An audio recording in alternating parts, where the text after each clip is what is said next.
Welcome, listeners, to the Mindful Living podcast with your host, Sana, where we dive into conversations that help you live from a place of authenticity, mindfulness, and heart centered purpose. Today, we are exploring how we can embrace challenges and turning points in life as opportunities for awakening, healing, and transformation. And joining me in this conversation is Michael DiPietro and Marcey Donnelly. They are the authors of The Inside Guide. And I'll share a bit about Dr. Michael. So he's a life guide with over 20 years of experience helping individuals awaken to their true purpose. His journey from a technical sales career to spiritually rooted life of guiding others is one of profound self-discovery. And along the way, Dr. Pietro has mastered modalities like meditation, bodywork, martial arts, and neuro-linguistic programming, all of which have enriched his ability to help become and overcome obstacles and align with their deepest desires. So, Dr. Michael, welcome to the show. And it's an absolute honor having you with us today.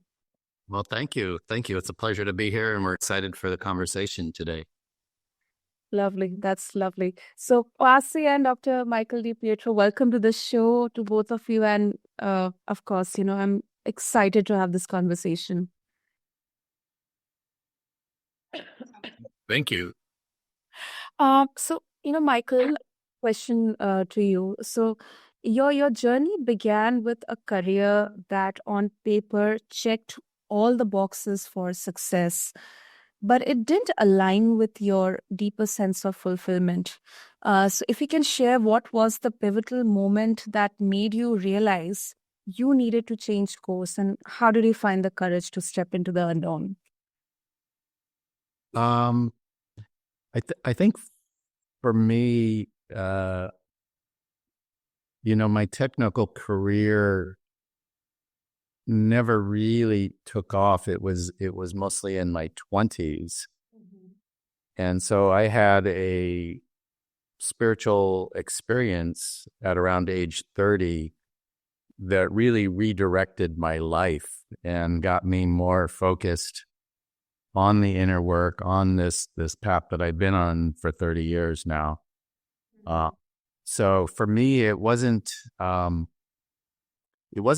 really that difficult to transition because I had been phasing myself. I wasn't really satisfied in my technical career and the work I was doing in my 20s.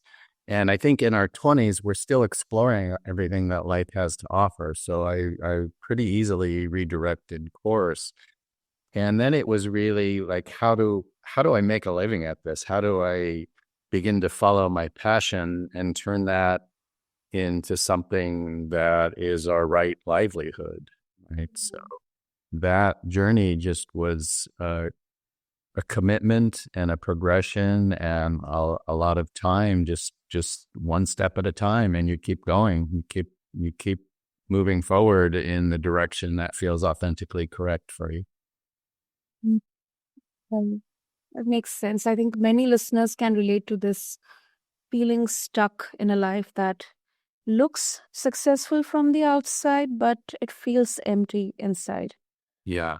And really, we need to follow that emptiness on the inside is telling you something. And it's telling you that you're not listening to something deeper inside of you that tells you what's correct for you, what's satisfying for you, what feels authentic for you at a deeper level. And that's where we really find, I think, that inner success, that sense of feeling like we're living our purpose, that we're on the right path. Makes sense. So, Marcey, you have co-authored the book, The Inside Guide, with Dr. Michael DiPietro. So, if you can share, how did it all started for you? I mean, how did your life experiences shape the content and purpose of this book? And what do you hope readers can take away from it? Yeah, thanks, Sana.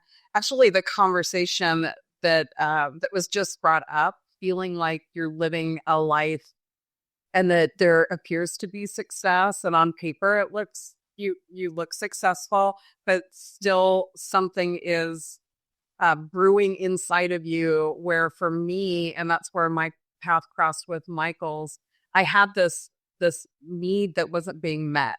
And so I continued to look and try things and you know, chase opportunities. And I thought maybe if I achieved something or tried something or fix something within me, that I would find the success and that hole would be filled.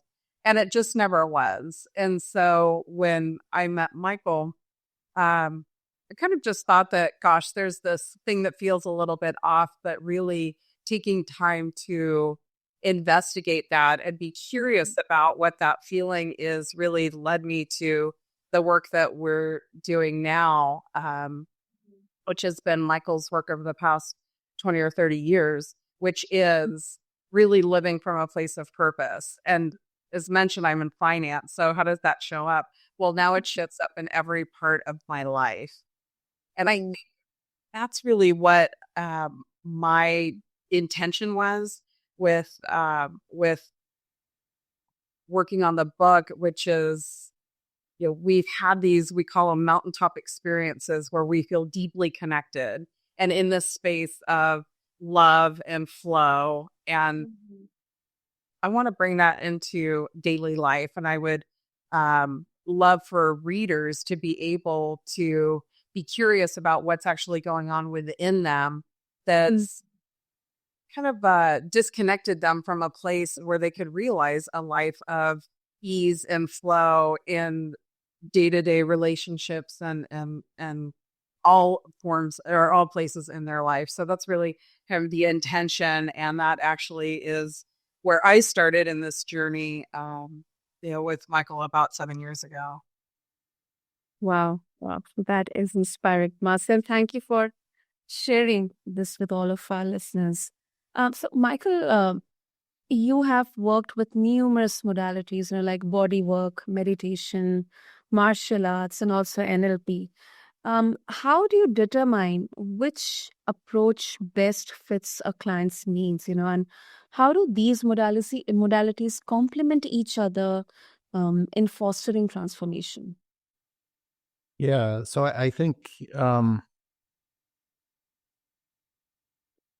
as I learned these different tools and techniques, they integrated into an overall approach, an integrated approach of how I approach the relationship with my clients. So it's not like I'm using one at one point and another at another point. It's almost like they're all being used together all the time.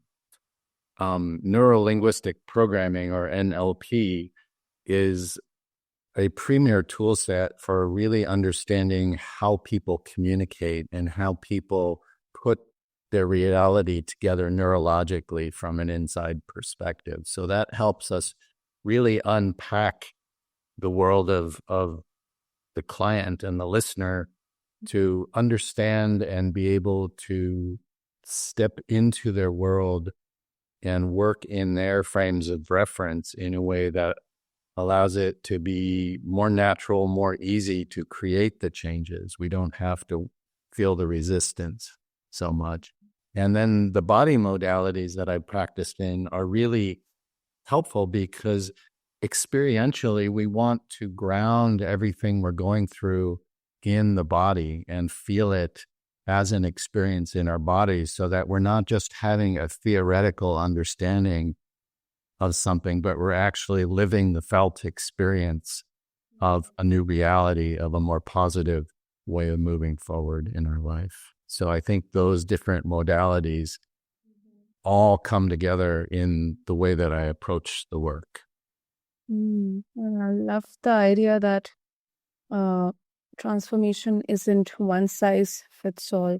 No, it's definitely not. And that's one of the things that, I really appreciate is the uniqueness of every human being. We're so unique, and in a way, we don't look for a cookie cutter solution. We're really looking at how is each person unique, and what are the needs they have and the reference points they have, and how do we create the changes, the positive changes they're looking for on their own terms, not necessarily on my own terms, but on a way that works for them.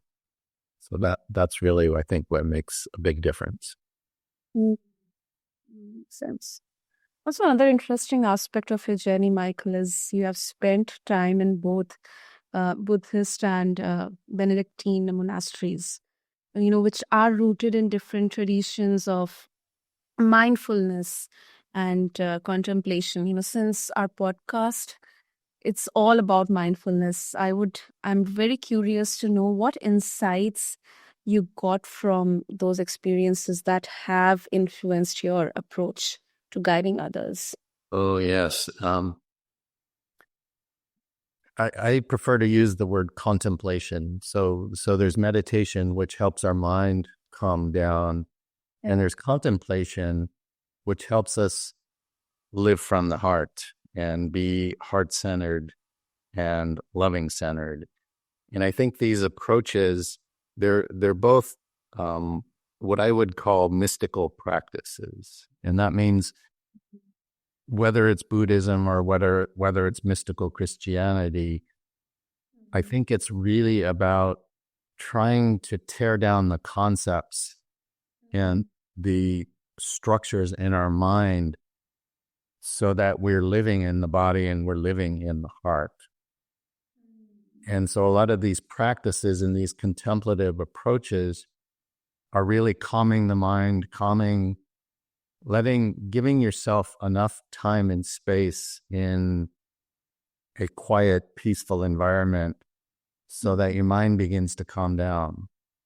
It's as if, when there's wind across the top of a lake, it makes the water choppy. And that's like our active mind, those choppy waves on the water. But when the water gets very still and calm, we're able to see down into the depths. And that's the same with our mind. When we get calm and still, we can see deeper into the hidden factors, into what's going on beneath the surface of our everyday mind.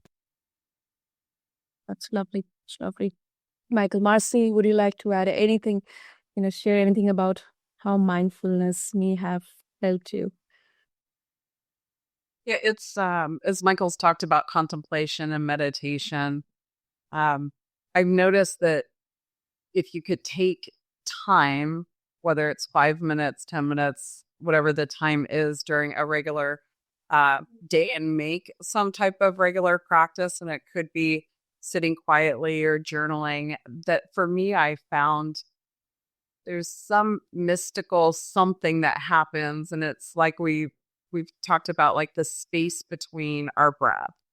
And that is a place to me of mindfulness and consciousness when we're at a place of calm. And sometimes, and it doesn't always happen, but there could be a little whisper that comes into my head, and often it helps me resolve something internally, or could even be an external problem that's very practical. But when I could get into that place of that mystic space between these breaths and these moments, there's something magic there that really is indescribable, and it's available to all. Just we need to remember to take the time to open that up. And that really is like the core of my mindfulness practice. Wow. Also, Marcey, co-authoring a book like Inside Out, it requires collaboration, reflection, and trust. So, what was the process like working with Michael DiPietro? Did your different life paths and perspectives help shape the book's message in ways that may not have happened if you had written it alone? Yeah, really, this was Michael's vision. So he came to me with an outline, and I had to admit that I'm in finance and kind of a project person by trade. And I said, I've never written a book, never. I don't know about publishing, editing. And he's like, don't worry, we got this. And so there was this immediate trust that as long as we set up the process and the methodology and the channel and the space, that we could be patient and work through a way for this book to really develop. And I learned so much. And as I said, these coincidences of mystical moments came up where things came in my life as we were writing the book over a year. And it really is a study of Michael's lifelong work. And I was often the client. So there's some transcripts within where we would do little sessions. And so, my addition was in the organizing and being the sounding board and being part of the process to kind of help this book develop and grow. So it was a real honor to be part of the process, and I'm proud of it. It's was an inspired work for me. Wow. I think I can add something to that. Marcy's process, when we started working on the book, I noticed the progression of her development from the beginning to the end of the book and how much she grew and changed to where I felt like she was a client, but by the time we completed, and now I feel like she's an equal to me, and she's really come into her own power as a woman and as a guide herself, and really understood a lot of this content to the point where I now feel equally matched in our partnership. So I'm grateful for her. It's so beautiful and so inspiring to see. I think it has happened first time, at least for me on a podcast, that uh, the beautiful relation. We often talk about therapists and clients, the relationship between them. But I think right from the beginning, it has blossomed into such a beautiful partnership. And I think that is the unique key essence of the book inside guide. So I think our readers, our listeners will equally enjoy. So Michael, also one of the key themes of your work is living from a place of authenticity and heart-centered desire. So how can someone reconnect with their heart's desire, especially when life's distractions have completely clouded that connection? Yeah, I mean that's part of what we talked about earlier in mindfulness is we need to be intentional and carve out some time, whether you go on a retreat or whether it's a daily practice or whether it's a walk in the woods or some time where we can begin to listen to the quieter voice inside. And as we get out of our head and listen into our heart, there is a natural desire. So we can feel the fulfillment, we can feel fullness and love, and the desire will still be there in a way. So it never really goes away. It's something I think we learn to live with as part of our inner guide. And that desire in my life, it keeps me reaching, it keeps me going. So even as I age and I get old, I don't want to stop, right? I want to still be inspired and I want to still be active and going. And so I need to be in touch with that desire. Sometimes we feel the desire and we say, oh gosh, something's missing and it doesn't feel good. But if we reframe it, if we hold that desire in a different way, it's such a beautiful part of our experience. And it helps us to continually keep reaching, to continually keep striving for whatever it is we're desiring in life. And with this, I think from listeners' perspective, Some people would say that constantly seeking purpose can actually create stress and dissatisfaction when things may not fall into place. So, do you think the search for meaning can ever become counterproductive? Absolutely. Yeah. Um,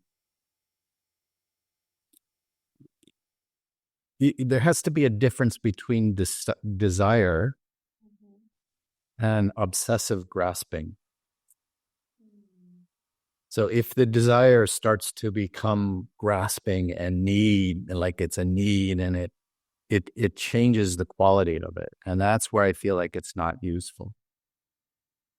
Like in Buddhist philosophy, they say desire is the cause of suffering, but I think that's mistranslated into English. And I think a better term would be grasping is the cause of suffering. It's not necessarily the desire, but our grasping around that desire and the way that that can compulsively drive us instead of being intentional and calm and focused in our approach towards whatever it is we're working on in our life. If it goes into obsession, if it goes into kind of a needy energy, that's where it's not useful. That's where it can lead us astray. So I think it's really making a distinction is like, once I feel that desire, I don't need to keep feeding it in a way. Then it's like, I know what I want. I know my heart's desire is to lead a more loving life, to have more love in my relationships, more success in my business endeavors. Right. And so I can just feel that and then begin to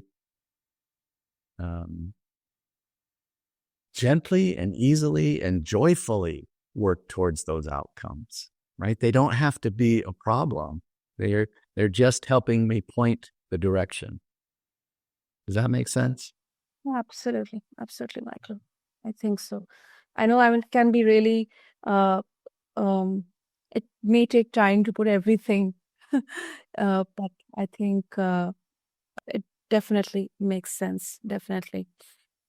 Marcy, before I would like to wrap up this conversation with an interesting question. So, since you have worked with Michael, you have co-authored the book, The Inside Guide.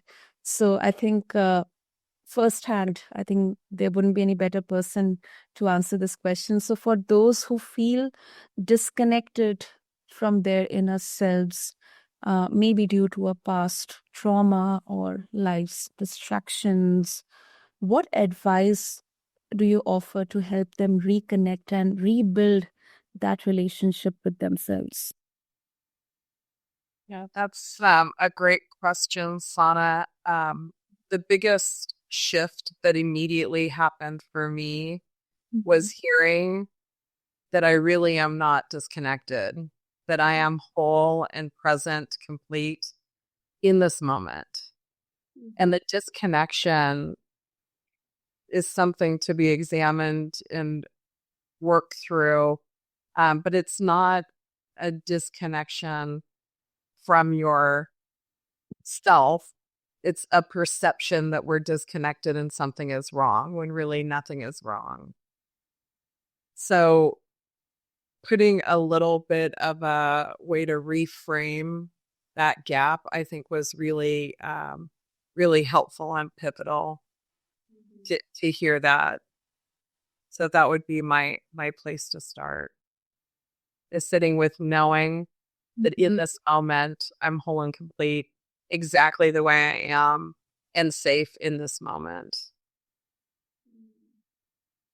Lovely. That's beautiful, Marcy. Thank you so much for sharing that. And Michael, would you like to add on to something to share with our listeners? Yeah, just a self-love and self-appreciation. That doesn't mean we are, overly focused on ourselves. We still need to have some focus into others and to the world around us. but to appreciate ourselves as we are. We're, as Marcy said, we're whole and complete, just as we are. And so the self-love says, we might have some things to work on, but if I can do that inner work in a space of love and appreciation and gratitude, the work becomes easier. It's not such a struggle. And so I just want to invite everyone to begin to foster this sense of appreciation for how you are and the uniqueness of you. There's only one of each of us on the planet, and so we need to be uniquely ourselves. And so I'm just invite all your listeners to step into that and really build that appreciation for yourself and others. Absolutely. That's a very beautiful message. And Michael and Marcy, thank you so much to both of you for sharing your wisdom, your experiences, and really, really heartfelt reflections with us today. So if our listeners would wish to check out your book, The Inside Guide, or maybe connect with both of you, how they can. They could go to our website at www.loveguides.us. So love guides us. And all of our contact information is on there, and you could order the book on our website as well. Love it. We will have all the details mentioned in the show notes. And once again, thank you to both of you. I think your collaboration on the Inside Guide is a beautiful example of how transformation is not just a personal journey. I think it can inspire and guide others along the way as well. So thank you to both of you. Thank you very much, Sana. It's a pleasure to be on your show. Thanks again. And to all of our listeners, if you have ever felt stuck or disconnected from your deeper sense, deeper purpose, this conversation is definitely a reminder that life's challenges aren't roadblocks. They are invitations to rediscover who you truly are. So be sure to check out the Inside Guide to explore more insights and practical tools from Marcy and Michael to help you overcome obstacles and live authentically. You can refer the show notes along with this episode. And thank you to all for joining us on this beautiful conversation only on the Mindful Living podcast. Please subscribe, leave us a review, let us know how we are doing, and share it with someone who could benefit from this conversation. Until next time, stay mindful and keep moving toward the life your heart desires. Thank you.